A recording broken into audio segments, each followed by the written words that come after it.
안녕하세요. 부동산 경매를 하는 남자 이상은입니다. 저번 시간에 이어서 오늘 이야기해 볼 내용은 부동산 경매를 이용해서 결론적 무피 투자 만들기입니다. 무피 투자는 사실 말이 안 되죠. 투자를 했는데 돈이 하나도 들어가지 않았고 결과적으로 수익이 만들어지는 것. 그게 바로 무피 투자라고 하는데요. 사실 어떤 투자 시스템이든지 간에 무피 투자는 있을 수가 없습니다. 하지만 유일하게 부동산 경매에서는 무피 투자가 가능한 상황이 있습니다. 그래서 이것을 결론적 무피 투자라고 저는 표현을 하고 있고요. 일단 투자를 했다가 결론적으로 무피를 만들어버리는 그런 것을 말하는 거고요. 그것은 이 유일하게 부동산 물건으로만 해결을 볼 수가 있습니다. 그 부분을 말씀을 드리겠습니다. 우선 이 경매를 조금 더 이해를 먼저 해보고 나서 이제 진행을 해야 되는데, 왜 경매를 제가 하는 것인가, 경매를 하면 무엇이 좋은가, 왜 돈만 벌기 위한 경매는 하지 말라 제가 저번 시간에 말을 했는가, 그런 부분을 조금 더 이해해야 될 필요가 있을 것 같습니다. 우리나라는 자유민주주의 국가의 자본주의 국가입니다. 언뜻 보면 뭐 돈이 많으면 살기 좋은 나라라고들 하죠. 뭐 틀린 말은 아니고요. 정확하게 맞는 말입니다. 하지만 반대로 돈이 없으면 살기 힘든 나라도 맞습니다. 자본주의 혹시 한번 이해해 보셨나요? 저도 이걸 전부 다 이해하는 건 좀 어렵지만 간단하게는 알고 있습니다. 자본론을 이해하면 자본주의 국가에 대해서 알 수 있다, 뭐 이런 얘기를 하고 있고요. 이걸 이해하다 보면 이해해서 기쁘다라는 것보다는 너무 많이 화가 나는 경우가 많더라고요. 자본가들에 의해서 착취당하는 뭐 인생이기 때문에요. 어쨌든 자본주의의 자본론은 이렇습니다. 자본을 가지고 상품을 만듭니다.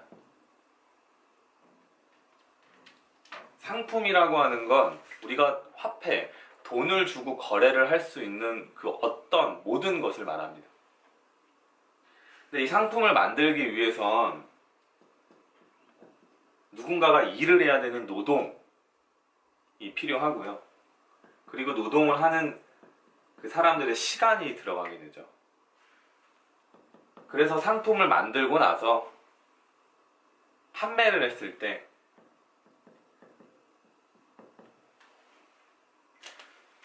이 상품의 가치와 이 노동자의 노동력과 시간을 더해서 만들어진 그 가치, 그게 이제 판매 금액이 될 것이고, 결론적으로 그것을 팔았을 때 최초에 들어갔던 자본보다 훨씬 더 플러스가 된다.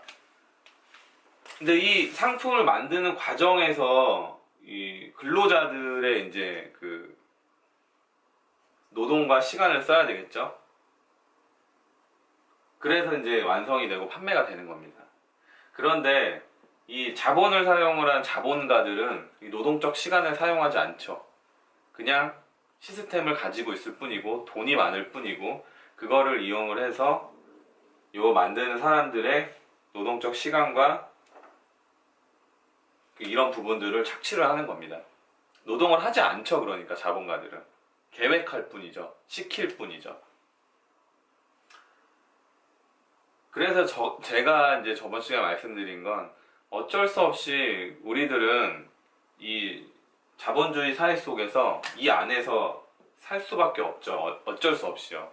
월급을 받아야만 먹고 살 수 있으니까요. 그래서 저는 월급과 그 다음에 부동산 경매를 같이 한다라고 말씀드렸습니다. 그리고 차후의 목표는 결론적으로는 월급이 없어도 살 수 있는 삶, 그걸 원하는 거죠. 그러니까 노동적 시간이 필요 없어도 수익이 발생되는 삶, 그걸 원하는 겁니다. 어찌됐든 월급을 벌고 남은 시간에 부동산 경매를 했을 때 부동산 경매는 그럼 과연 어떤 식으로 그 돈을 벌 수 있을까요? 우리도 자본이 있습니다. 월급으로 차곡차곡 푼돈을 모아서 목돈을 만들면 자본금이 되겠죠. 그것이 곧 투자금이 될 수 있습니다. 그것을 이용해서 우리는 부동산 경매를 했습니다. 그리고 나서 물건을 낙찰받았죠. 그리고 낙찰받고 나서 하는 건 우리는 임대죠. 임대를 했을 때 여기서 이제 마법이 일어나죠. 무피 투자로 가는 시점이 바로 이 임대 시점이거든요. 그 부분은 이따가 제가 또 자세하게 설명을 한번 해드리도록 하고요.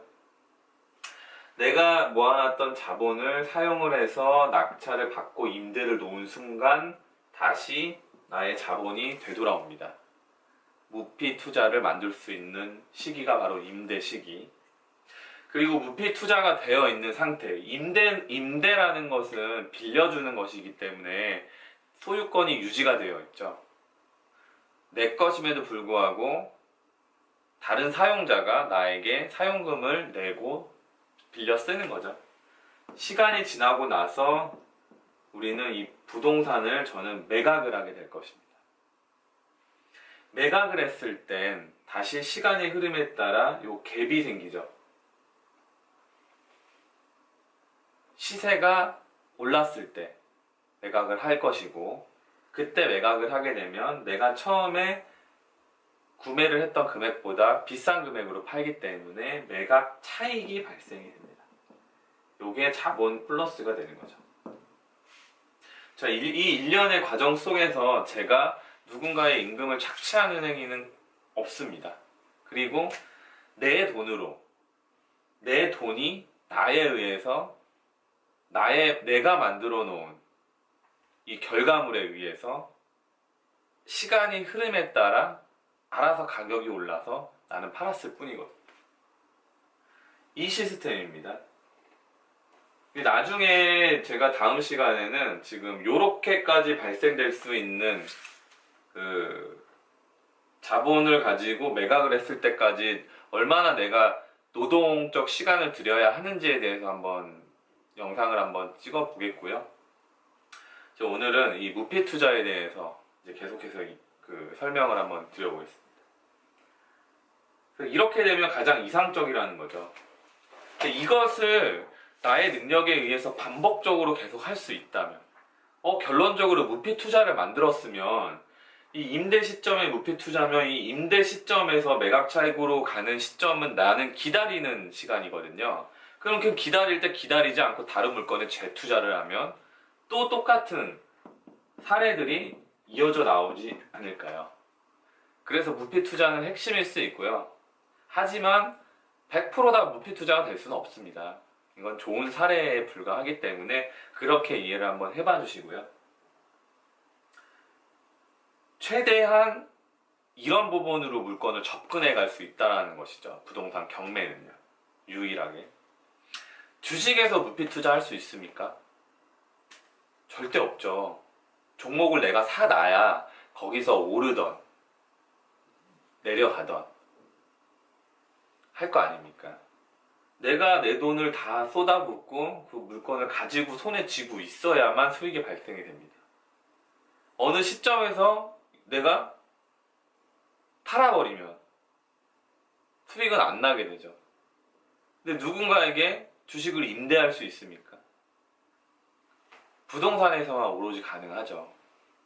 근데 부동산에서 가장 가능한 강력한 시스템이 부동산 그 경매라는 거예요. 경매는 어쩔 수 없이 강제적으로 싸게 살 수 있는 구조니까요. 자, 그래서 사례 하나를 말씀드릴게요. 감정가 2억 1천만 원짜리 물건이 있었습니다. 근데 요거를 낙찰을 1억 9,822만 원에 받았습니다. 잘 받았나요? 알 수 없죠.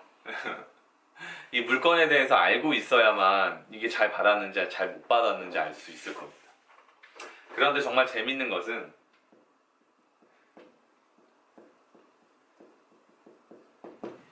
이 물건을 얼마의 전세 계약을 했을까요?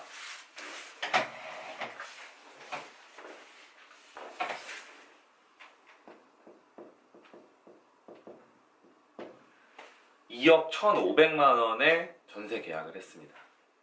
얼마 만에? 6개월 만에. 6개월간의 과정이 있었던 거죠. 자, 그러면 이제 누군가는 이렇게 질문합니다. 감정가, 나라에서 매겨놓은 감정가가 2억 1,000만 원짜리를 아니 어떻게 1억 9,822만 원의 낙찰을 받는 것까진 가능하다 치더라도 2억 1,500만 원이 어떻게 전세를 놓습니까? 거짓말 아닙니까? 이런 질문들 가끔 받습니다. 이런 질문을 하신 분들은 경매에 대해서 다시 한번 생각해 보시고, 그리고 경매 관련 책들도 좀 많이 읽어 보시고요. 조금 더 그 공부를 많이 하셔야 될 것 같아요. 우선 이제 결론을 짧게 말씀드리면, 감정가는 전혀 중요하지 않습니다. 감정가는 저 감정을 매겨 놓은 시점, 그 시점에서 감정평가원에서 측정한 금액을 감정가라고 합니다. 그러면 감정 시점이 언제냐에 따라 달라지겠죠. 그 아파트 물건이 오르기 딱 그 전에 감정이 매겨져 있다면 바로 한 달, 두 달 후에도 엄청 가격이 올랐을 수 있어요. 감정가는 참고만 하시고요. 실제 그 아파트의 물건 시세는 발품을 파십시오. 그 인근 아파트 부동산과 친해지십시오. 충분히 많은 이야기를 해보고, 어느 한쪽엔 산다라고 하시고 어느 한쪽엔 판다라고도 한번 가보십시오. 그런 다음에 중간에 평균 값을 계산해 보시면 될 겁니다. 왜냐하면 다 다르거든요. 조금씩 차이가 있어요. 누군가의 말을 믿는 건 내 자신의 실력입니다. 어찌되었던 이 아파트는 감정가가 2억 1,000만 원이었지만 저평가되어 있었다라는 것이죠. 저평가되어 있었던 2억 1,000만 원짜리를 저평가 금액보다 이상적으로 낮게 낙찰을 받은 사례입니다. 굉장히 베스트한 사례. 뭐 대충 예상해보면 이 물건에는 실거주자가 컨설팅 회사를 이용을 해서 실거주자가 포함되지 않았던 물건이었다. 뭐 이렇게도 예측이 되긴 하는데요. 어쨌든 포인트는 저평가된 금액보다 더 훨씬 낮은 금액으로 낙찰을 받았다. 그래서 굉장히 낙찰을 잘 받았다 라고 생각이 듭니다. 그리고 낙찰을 그렇게 잘 받았음에도 불구하고 그 이후 6개월이라는 시간이 지났습니다. 6개월이 지난 시간에 내가 이 물건의 가치를 높이는 작업을 분명히 해야 되고요. 그랬더니 명도를 하고 인테리어 보수를 하고 임대를 놓으려고 했더니 임대에 대한 금액도 더 많이 올라간 겁니다. 6개월이라는 시간 동안에요. 그래서 그 기간에 전세를 놓을 수 있던 금액이 감정가를 넘을 수 있었던 거죠. 2억 1,500만 원. 여기에서 보면 낙찰 2억도 안 돼서 받았는데 전세 2억 1,500만 원 받았으면 돈 많이 버는 거 아닙니까? 그런데 경매를 하실 때, 경매는 어떤 물건이든지 토지를 제외하고 거의 다 포함이 되십니다. 낙찰을 받은 순간에는 그것은 이제 이 물건에 대해서 해결해 나가야 될 시작이라고 보시면 되세요. 낙찰을 받았다고 해서 이 물건을 다 가졌다라고 생각을 하시면 안 됩니다. 낙찰은 이 물건을 해결하는 시작점이다. 전세를 놓을 때까지 그냥 가만히 있을 수는 없거든요. 가만히 있다가 이제 물건 내놓았을 때 금액이 올랐을 때 전세를 딱 놓는 건 아닙니다. 모든 것에 대한 타이밍이 잘 맞아야 될 것이고 그것을 잘 예측하셔야 될 것 같고요. 그리고 운도 따라주면 좋을 것 같습니다. 실제로 이 1억 9,822만 원의 낙찰을 받아서 실질적으로 얼마를 사용을 해서 2억 1,500만 원에 어떻게 놓을 수 있었는지 간략하게 설명을 드리면요. 물건을 낙찰받게 되면 우리가 잔금 납부를 치러서 소유권 이전을 하게 됩니다. 잔금 납부는 뭐 투자금과 경락자금 대출을 받아서 이제 잔금 납부를 해서 소유권 이전을 하죠. 그래서 요게 이제 소유권 이전할 때까지 들어갔던 비용을 이제 투자금, 이건 이제 초기 투자금입니다. 요게 6,343만 원. 요게 이제 그 취득세와 그 법무비, 세금을 다 포함한, 세금을 반올림해서 포함한 금액입니다. 그리고 대출 부분이 1억 3,875만 원이 들어갔고요. 얘는 월 이자가 35만 원이 나가죠. 월 이자를 계산해야 되는 그 이유는 6개월이 걸렸으니까 그 부분 동안 이자를 내고 있어야겠죠. 자, 요렇게 해서 잔금 납부를 해서 소유권 이전을 했습니다. 그리고 나서 해야 될 게 뭘까요?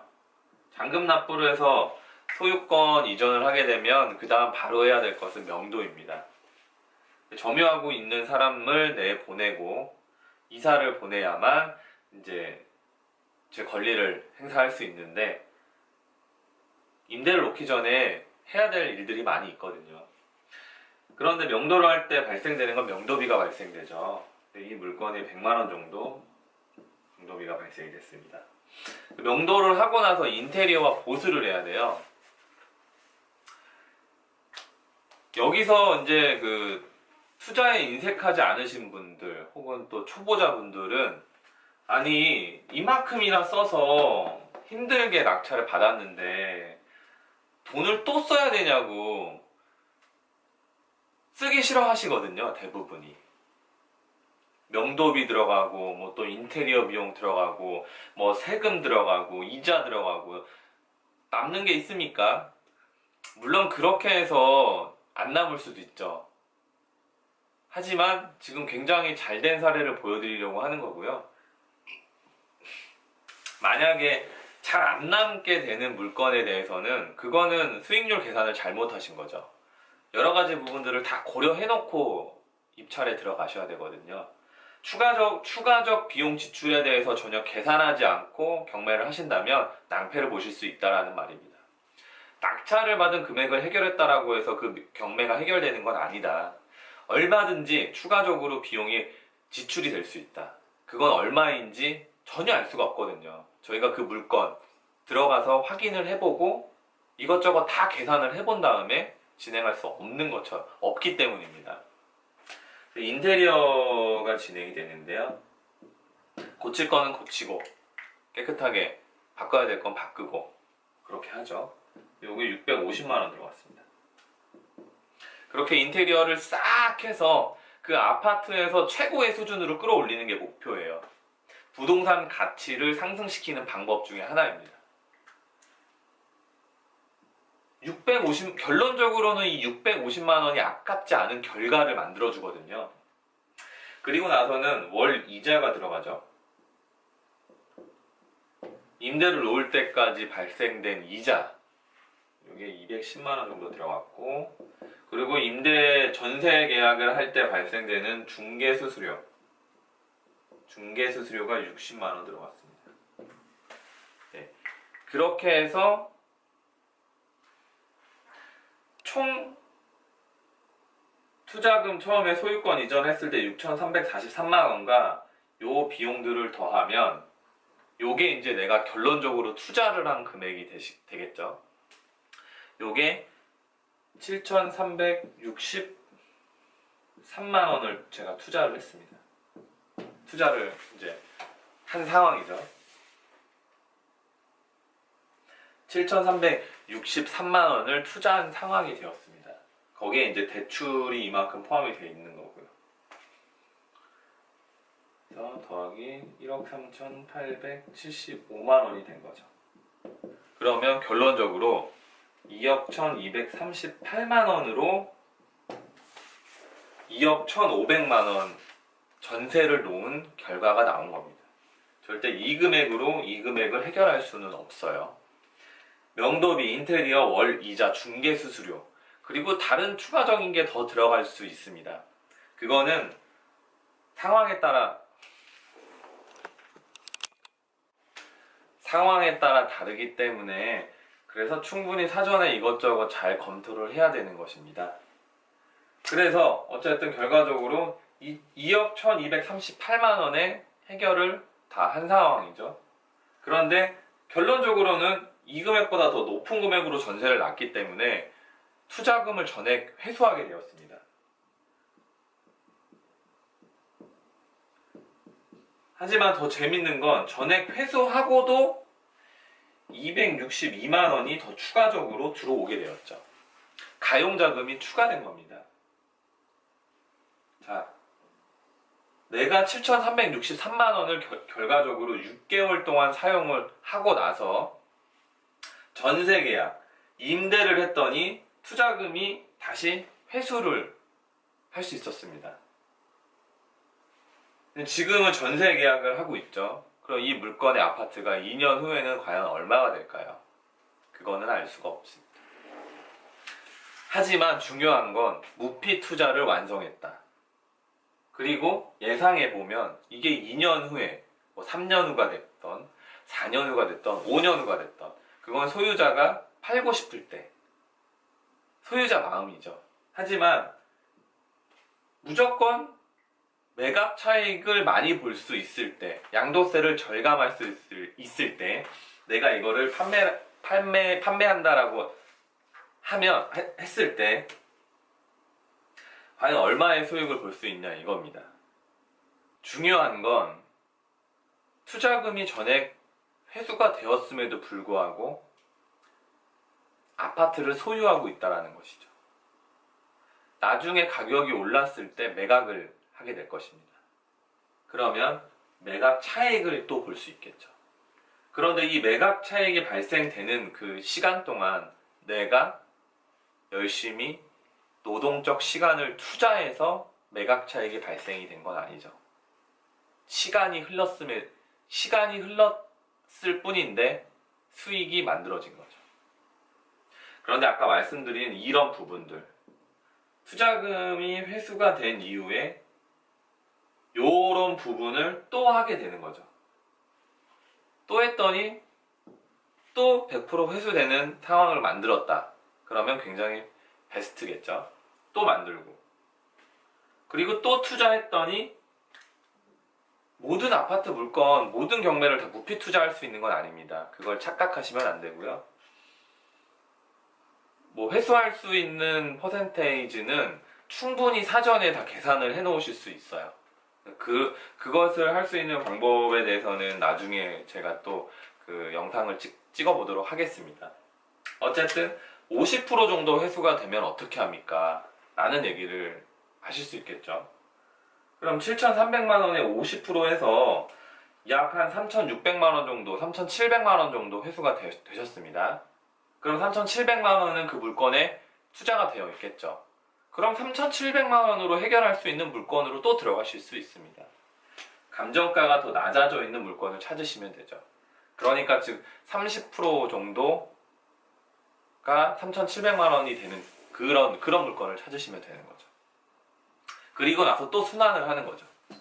100%를 만들던 또 1,500만 원을 만들던, 가지고 있는 자본을 최대한 투자처로 많이 완성시켜 놓을 수 있으면 좋겠죠. 그런데 조심하셔야 될 건 무턱대고 아무거나 절대 낙찰 받으시면 안 된다는 거죠. 부동산은 시간이 지난다고 해서 오를 수 있는 가능성이 높을 뿐이지 무조건 오르지는 않을 겁니다. 떨어지는 곳도 있을 수 있겠죠. 하지만 주식 같은 것보다는 훨씬 그런 리스크가 적다. 그래서 부동산 경매가 저는 투자로서는 더 매력적이다 이렇게 말씀을 드리고 있습니다. 다음 시간에는 물건을 서칭을 해서 낙찰을 받고 명도를 하고 인테리어를 하고 그리고 임대를 할 때까지 그때까지 얼마나 내가 노력을 하고 시간을 써야 되는지 그 부분에 대해서 다시 한번 이야기를 해보도록 하겠습니다. 감사합니다.